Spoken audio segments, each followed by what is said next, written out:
Welcome to Dodgers Dogs. I'm Casey Porter. I'm so glad you decided to tune in, joined as I am each and every week by Chase Wiska. Tonight we have a very explosive show, Chase. I know it's going to be a lot of fun. We're going to put a bow on the Trevor Bauer incident.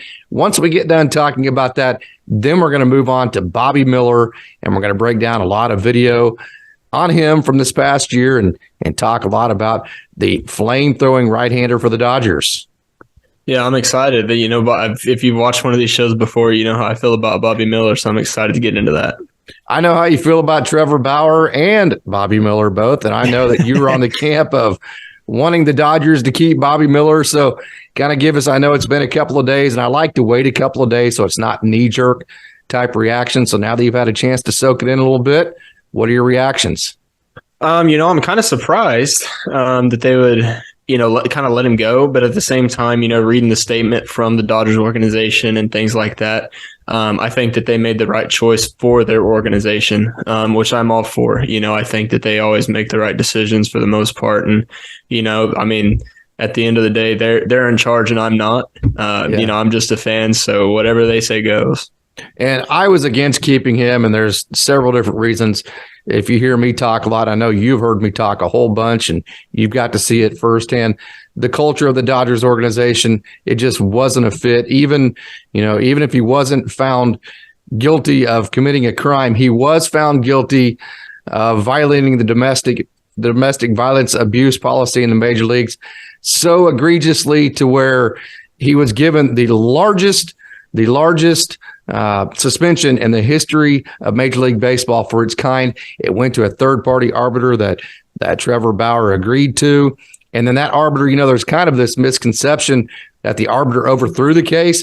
The arbiter did anything but that. The arbiter actually upheld the suspension that even with the reduction, I did give a reduction to it, but even with the reduction, the arbiter, it's very important to know, the arbiter still agreed with the longest suspension of its kind in the history of Major League Baseball as per breaking the domestic violence abuse policy. So that's one of the things out there I wanted to get.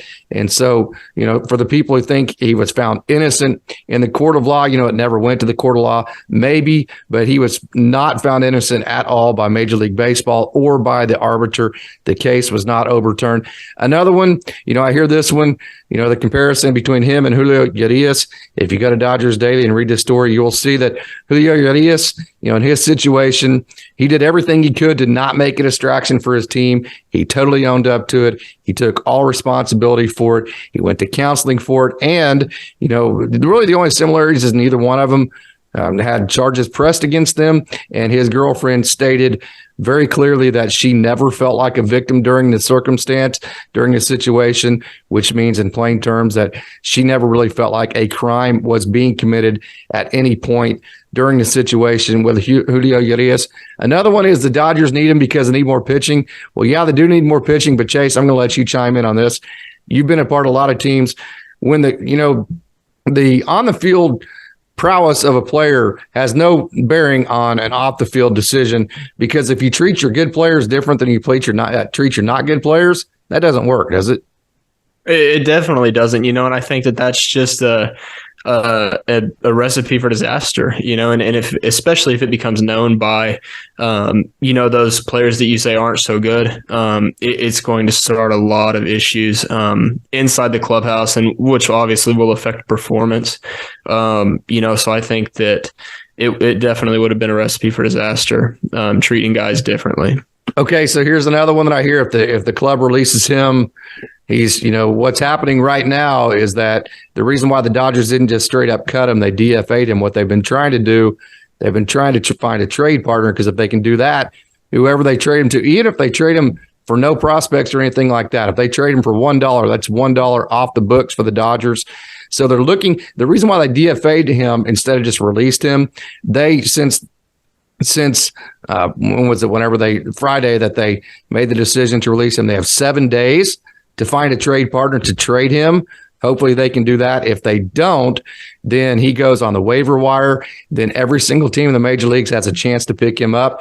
It starts, by the worst record and works its way up. Nobody's going to pick him up, Chase, because if they do, in waivers, they're going to have to take on the whole $22.5 million. Yeah, and that's not a small amount of money, for any ball club, really, and especially not for, in my opinion, a guy who hasn't played in a couple of years. Like I said, I kept up with him throughout his suspension and things like that, and saw that he was still getting work in and still working on his craft, and but it's a lot different when you are pitching to professional hitters as opposed to the JUCO king. So yeah. Yeah, no doubt about it. Okay, so if the Dodgers can't find a trade partner in the next 5 days or so, or 4 days, however long it is, till they had 7 days from Friday, then what's going to happen is he is going to be given an outright assignment to the minor leagues, of which, since he has at least 3 years of major league service, he has the ability to turn down that assignment, of which we know that he'll do. At that point, he becomes a free agent, and now everybody can bid on him, and then all hell breaks loose, right? Yeah. What happens? So if the Dodgers don't find a trade partner, he's going to become a free agent. What happens then? I wouldn't be surprised if somebody picked him up, but at the same time, I would. He's a high caliber pitcher. He's proved that in the past. But at the same time, dealing with these off the field issues and possibly causing some problems in your clubhouse, and trying to get him to fit in with your culture and what you believe and things like that may be an issue. So I wouldn't be surprised to see him picked up, but at the same time, I wouldn't be surprised if I don't see him picked up. Another so thing, I kind of feel like it's a go ahead. No, go ahead, Chase. Finish your comment. No, I mean that's really what I think.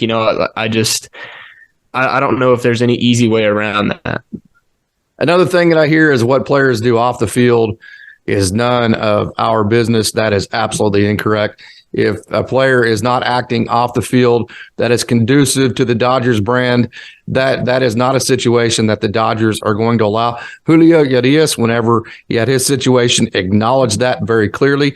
Just go back and read his statement. I have his statement in my latest story that I wrote on this about how Urias, a couple of different times mentioned that he baseball players, Major League Baseball players, have to be held to a higher standard than everybody else. If you're going to become a Dodger, I'm not saying you can't do things, that you want to do, but you can't do them if you want to be a Dodger, because there is a brand to uphold. So absolutely, players are held for how they act off the field. Would you agree with that? No, I agree 100%. Any time that you're wearing, it doesn't matter if it's a Dodgers uniform or even a Stillwater High School uniform, man, you're representing that club that you belong to, and whether you wear that shirt or not, people affiliate you with that brand. And if you do anything to damage that, or damage what people think about it or look to it as, that I think that's a big issue. Yeah. One of the first things, of course, we've been in the coaching and teaching industry for quite a while. One of the first things, you're told is, hey, if you're in the supermarket or no matter where you're at, just consider yourself an employee of Guthrie Public Schools or Stillwater Public Schools. You don't have to just be in the school to be that. You're an employee and an ambassador of our school system everywhere you go. Yeah, and I think the same thing applies to any person that has work, any person that is affiliated with any brand, any company, any whatever. You represent them inside the office and outside the office. Yeah, no doubt. Okay, so another one I hear, everybody deserves a second chance. Well, actually, this kind of was a second chance for Trevor Bauer. There was an incident that was reported by the Washington Post where Trevor Bauer was accused of doing something very similar to a woman in Ohio before he came to the Dodgers. So even if he hasn't done any of these things that multiple women have accused him of, this has become a pattern, so this isn't a second chance, a deal where you go, well, he deserves a second chance. Well, coming to the Dodgers kind of was a second chance because this whole scenario had already happened at least once. Yeah. And I think that's interesting. I'm all for, not judging a book by its cover or I mean, even, people mess up and people make a stupid mistake. But if they continually make the same mistake, I don't see how they're going to change it. And I'm not saying that he did or didn't do these things, but if he's affiliated with that in any way in multiple, different occurrences, that's an issue.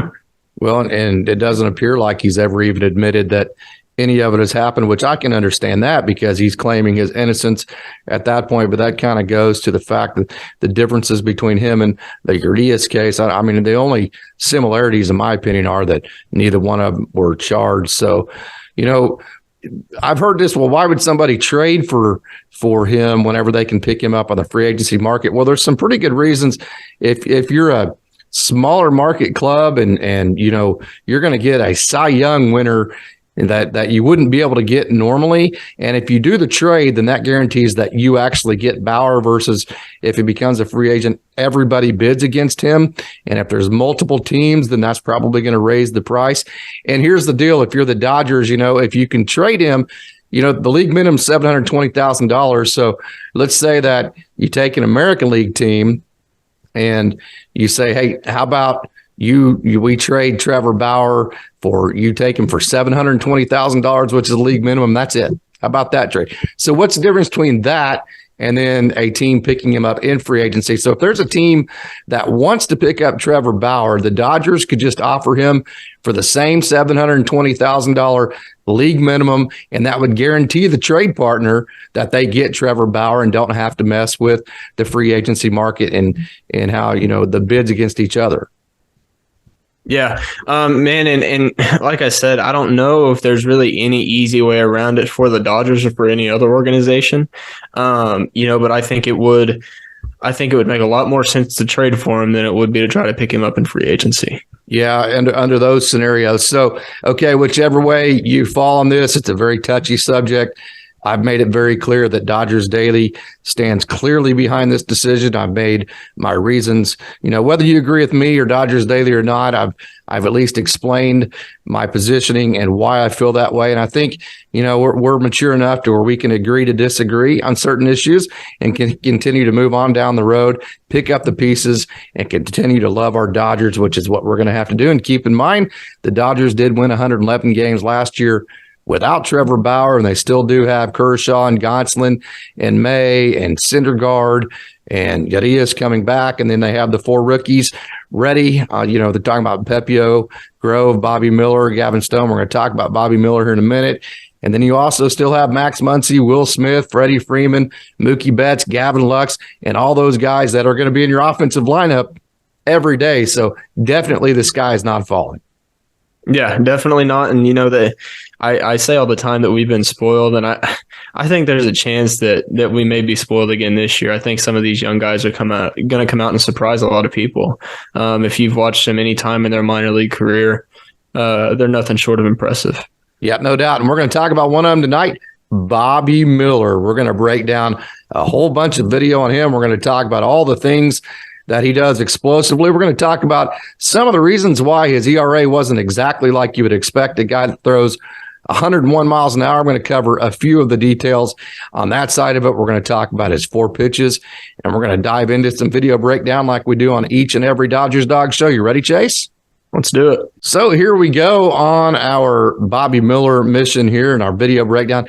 That's a very important pitch to look right there. And I want to tell you right off the bat, Bobby Miller, he had an ERA over 4 this year, which for a guy that throws 101 and has 4 pitches with the metrics of Bobby Miller, and the strikeout ratio and the walk ratio, which was absolutely fantastic. As a matter of fact, his K rate was 32.9%, which is about 3 times as high as you would, as you're hoping that it would be. So his K rate was off the charts, and his base on ball rate was just 7.1%, which is more than half of what a good base on ball rate would be. So his K rate and his base on ball rate, were fantastic this year. So why was the ERA 4.67? That's going to be the question. Well, it was the home run rate. Okay. He gave up 1.69 home runs per outing. And the reason is, watch this, Chase. You're big on pitching.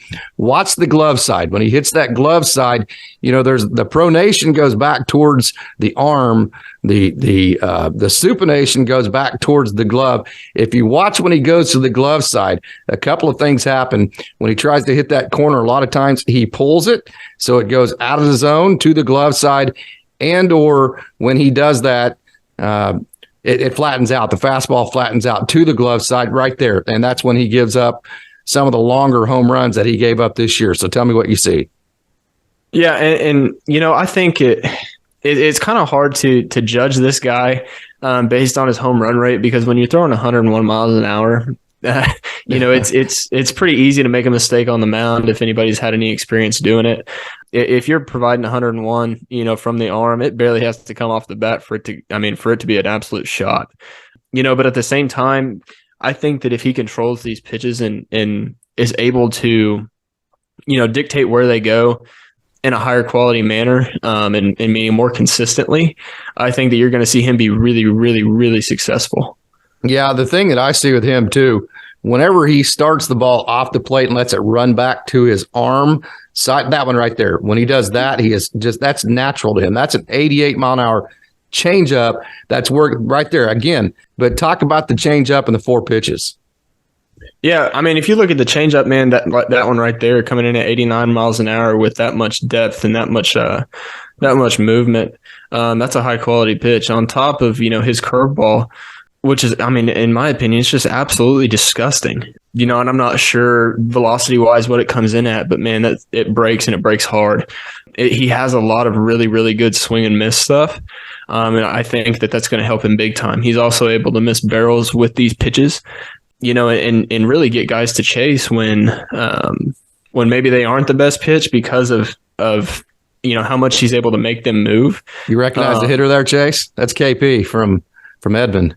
Polkovich. Yeah. You remember him, don't you? I sure do. Small world, isn't it? It is. He can hit, man.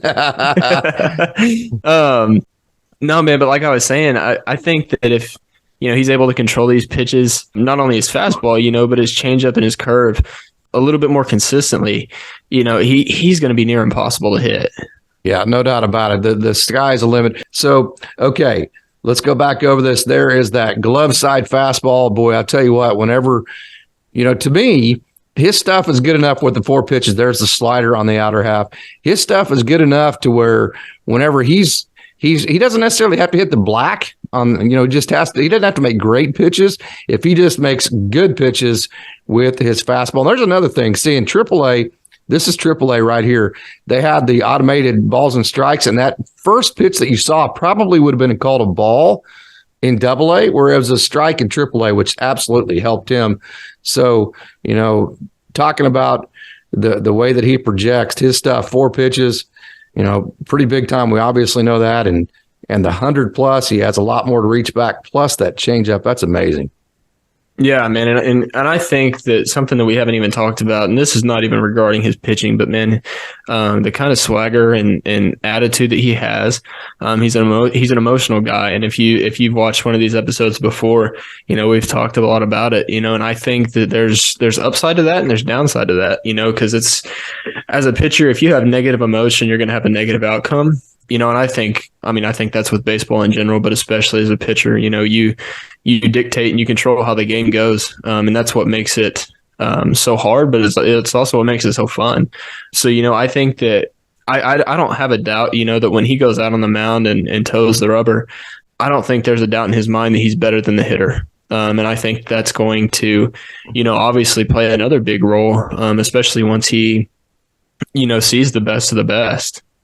Yeah, and another thing about minor leagues too is that if you have, you're constantly working on all parts of your game to expand. So I think Bobby Miller pretty much knows if you wanted to come out and just kind of throw a bunch of 100-mile-an-hour fastballs that break back into a righty, that tail back into a righty, that he would get a lot of outs. But I think really he's trying to work on that pitch right there, just really trying to command the outer part of the plate. And, that's all what the minor leagues is just trying to figure out exactly what you are, broaden your horizons. We know you already know you have the great 4 pitches, but hey, let's see just how exactly good we can get, right? Yeah, absolutely. So, kind of talk about some of the things that you see him working on through this video. I think that it's funny to say this because he throws 101, but sometimes it looks like, he may try to overdo it just a little bit. Yeah.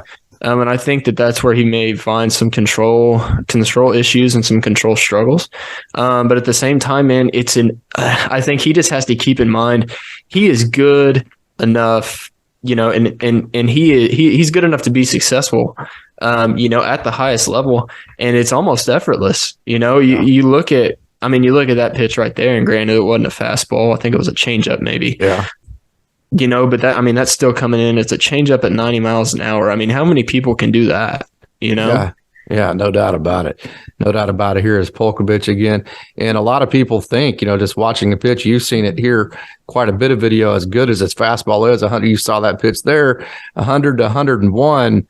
Some people think that his fastball is not even his best pitch. They think, some of his secondary is. But right there. Yeah, and I think if you look at, he has an interesting arm slot. I think that it's not straight over the top. I'd call it a 3/4, probably top of the zone. Probably a high 3/4. And I think that that's what makes his changeup and his curveball so effective and so deadly. He's able to spin that, it's hard to explain if you're not visually seeing it. Yeah. And have had experience with it, but with that arm angle, you're really able to snap something off, and you're really able to stay behind that changeup and help give it that dive and that movement that you want. And on top of that, he hides the ball really well. I think that's another thing that makes him so good. Right there, you can't see the ball until he's almost at his release point. Yeah. And when that's coming in at 101, you want anything as a hitter that you can to help you see maybe what pitch is coming. But I think that that's another thing that he does really well is he hides the ball. Yeah, Rob Walton taught me once, the pitching coach at Oklahoma State, pitched in the major leagues. There's 3 types of separations for a pitcher. You can either drop like Bobby Miller does. Watch the ball drop all the way down to his knee here. Look at that. See that? You can either drop, or or some pitchers, they come straight out of their glove and point the ball to center field, right? And then other pitchers, they come straight up whenever they separate. He's definitely a dropper, which means that he has to have a longer stride, which means he's going to be closer to home plate whenever he delivers the ball. So being that dropper type of guy, that also means that he's going to have better extension.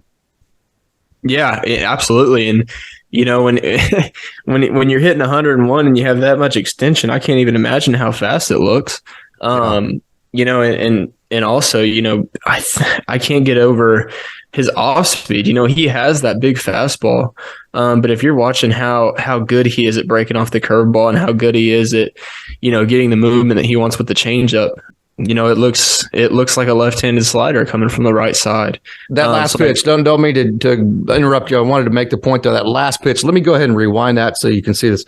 This is where I think he is at his best. Watch this, how he works this back towards his arm side. Watch how he works it off the plate back in and still at 98. That's, to me, right there, that's a pitch. Let me back it up one more time.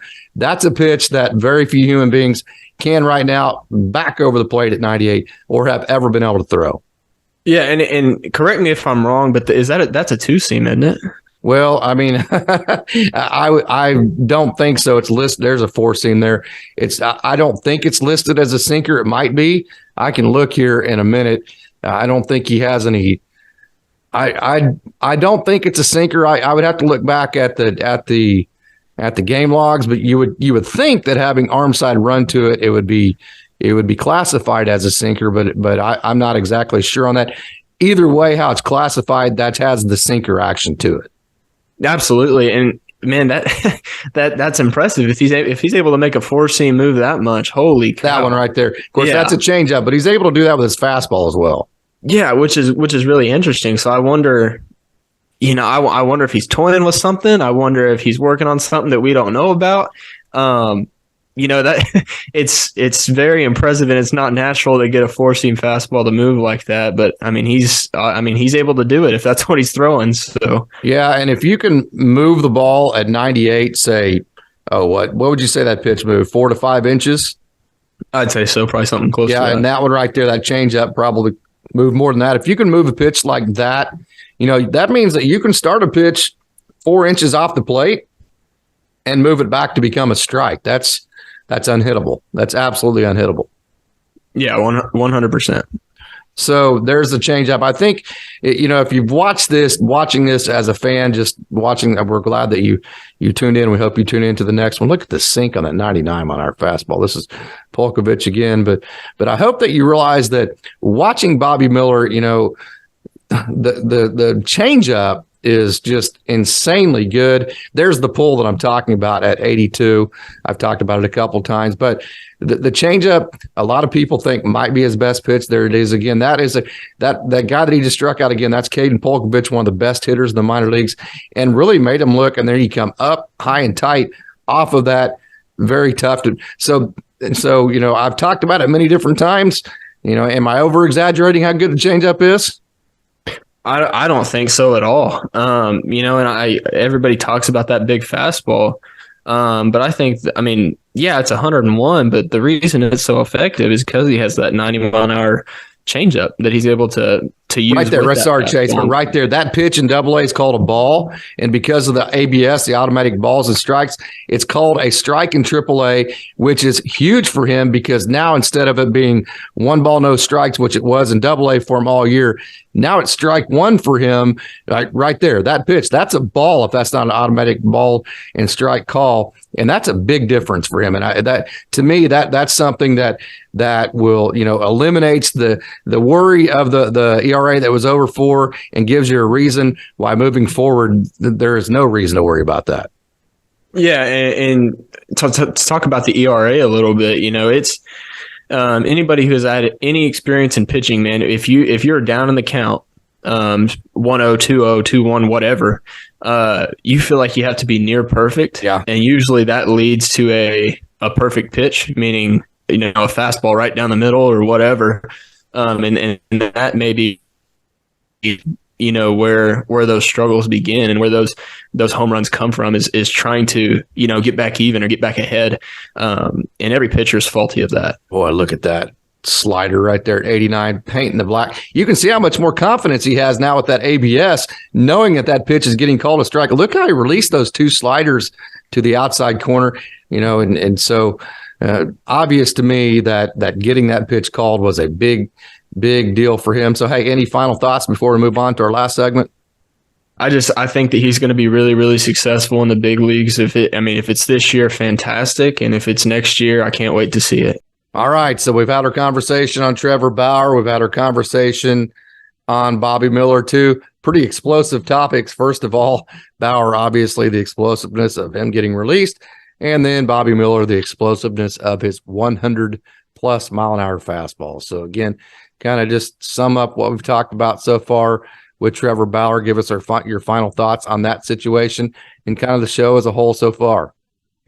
As a big pitching guy, disregarding anything that's happened off the field, it's sad to see him go. But at the same time, when you put those things that have happened off the field with that situation, I totally get it and I'm totally behind it. Because you don't want that representing your brand, and I know I definitely wouldn't if I was in charge. I wouldn't want somebody or something like that kind of being held over my head, which I think is maybe what would happen, if he would have stayed a Dodger. But at the same time, there's also people that are going to be like my pitching side of things, where it's like, dang, I hate to see a Cy Young winner go. And it's a legitimate argument to make, hey, well, he was never found guilty of anything that he did. That's a legitimate argument. Right. Absolutely. And it's just a bad situation. Yeah. And I don't think it's a lose-lose in my opinion. Yeah. But again, he was never found guilty of anything from a court of law, which meaning they could not find enough evidence to prove that he did anything beyond a reasonable doubt. That's a pretty high bar. Major League Baseball, again, did find him guilty of the largest infraction of the domestic violence abuse policy for the major leagues. And when I say that the most egregious, what I mean is it's the longest suspension of its kind. So again, although he was not found guilty by court of law, he was found guilty by Major League Baseball. So, okay, let's kind of get into a little bit more of this. We have about 5 minutes left. So you have the 5 starting pitchers. You figure that Kershaw is going to need a couple of breaks. You never know about Tony Gonsolin's health. And then obviously Dustin May. One thing I want to get into this a little bit. You know this very well. A lot of people think, well, okay, well, the 13 months is up. So the Tommy John's over and boy, they're ready to go, right? Man, there's a way longer period than that. So who knows what you're going to get from Dustin May. Yeah, and it's funny to hear people say something like that who have never experienced it. And have never been around it, man. The recovery is much more than the 13 months or whatever that people talk about. It is so much longer. You have to get back. You have to get comfortable in to your get cleats everything again. to feel the same as it used to. It takes a lot longer than 13 months. Absolutely. And for some people, and I pray that this is not the case, but for some people that never happens again. Yeah. Arm slots change or something never feels right, or you just can't. You can't be the same guy because it's always in the back of your head. Man, I don't want to blow my elbow out again. Yeah. Man, I don't want to blow my shoulder out again. So it's so difficult, and it's not a 13-month process. No matter how much you want to believe that, I think it's for a lot of guys, it's a career-long process. Yeah, it's 13 months to get you back to where you can actually pitch and release the ball the way you want it to. It's quite a bit longer to actually release the ball and make it feel like it did back, before the Tommy John. I hear that all the time from most of the pitchers I would say that I've talked to in the Dodgers organization have had Tommy John. And the number one thing I always hear is, yeah, man, I didn't have any pain or anything. I just, I'd release the ball and I didn't have the same feel, Yeah. And which is totally understandable, man. That's a big surgery. Yeah. That's on your moneymaker, really. I mean, if you look at it, that's how these guys have made their living, is throwing a baseball. And when you have that arm worked on by a doctor, there's no, I don't even know how to describe it. Yeah. I don't know if you'll ever get to that comfort level that you used to be at. Yeah. Just talked to Robo today. Remember him, Justin Robleski at Oklahoma State? Talked to him today. Very excited to release his interview later this week. He just recovered from Tommy John as well. So, okay. So you figure that Dustin May is who knows with him. And then you have Noah Syndergaard. So there's 5. And then you have the 4 rookies with Ryan Pepio, Michael Grove, and Gavin Stone, Bobby Miller. I was talking on the Dodgers Prospects podcast earlier with Tim. Not all 4 of those guys are, you can't have 9 starters. So you figure some of those 4 guys might end up in relief this year. Yeah, absolutely. And we talked about this, and I think it was our last video when we were discussing Andre Jackson. I would. That's a 10th guy. Yeah. Yeah. And it's like I say this every show. It's not a bad problem to have. No, it's not. And I think that you're going to see different guys in different positions. I said it last show. I don't think you're going to see a set 6th man unless one of them just shows out multiple times and they do better than the other ones, which I personally, I don't know if that's going to happen because of how good and how successful these guys all are. And which is perfectly okay with me. I think that, experiencing different roles is definitely beneficial, but at the same time, as a pitcher, if I'm a starting pitcher, it's kind of an adjustment to go to the bullpen, and it's a different mentality. It's a different approach to the game. Yeah, everything's different. And for me personally, I mean, it was hard for me to go from a starter to a bullpen guy.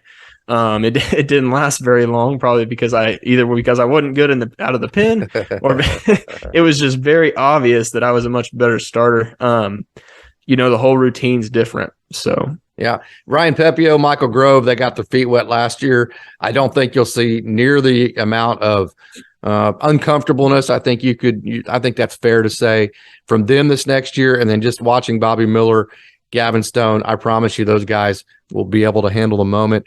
They are cool under pressure. They love pitching under the big spotlight. So from Gavin Stone and Bobby Miller's perspective, they'll be able to handle the moment, don't you think?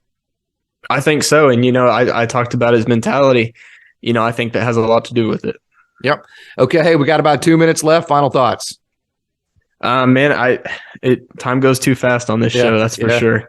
I'm really excited to see what Bobby Miller does, either for the big club or even in AAA OKC this year. And, I'm excited to see the rest of these young pitchers, see see what they do under the big lights, and see how they approach the moment and things like that. I think that there's a lot of excitement going into the season for me.